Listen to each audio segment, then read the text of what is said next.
So, yun. Good morning mga brother. Meron pa tayong binakukong isa. So, 'di ba? Yung isa kahapon, tsaka isa ngayon.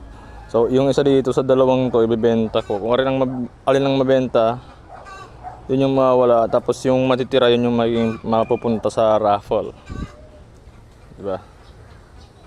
Itong steel na to, guys, Willis yan. So, galing yun dito.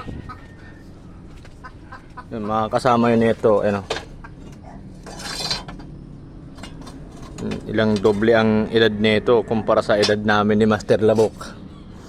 Pero nagawang pang paraan, ano. Nagawang pa ng paraan para mapakinabangan. So, kung sa quality naman, palag-palag pa yun. Ano. Willis Jeep Lip Spring. Yan mga Willis pa yan mga brother. Kaya lang talagang nilamo na ng panahon. So, tagal ba naman ang panahon na nakatiwangwang lang yan. Talagang kakalawangin. So, yun yung challenge namin sa sarili namin kung paano namin mapakinabangan yung material na kumbaga malapit ng mamaalam. So yun, nagawan pa ng paraan. Pati itong kahoy na to mga brother, ano, alanganin din yan. Pero dahil sa maparaan naman, nagawan pa rin ang paraan para mapakinabangan.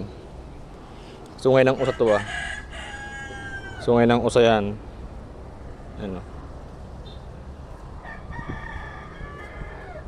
Tapos nakadikit yan dyan sa kahoy dito, sa kabila. Tapos naka copper pins. Ito buto yan. Bone tags and harmony, ano. Marabikal yung scabbard. Naka oil quench to mga brother. Asymmetrical yung edge niyan. Asymmetrical edge.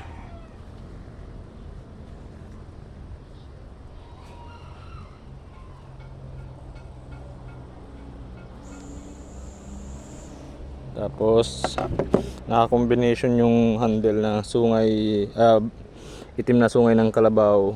Pati ito sungay yan ng kalabaw, ito naman usa. Kaya pag hawak mo kapit na kapit talaga. So yun, pasok na natin sa scabbard para masubukan natin kung lapat na lapat talaga.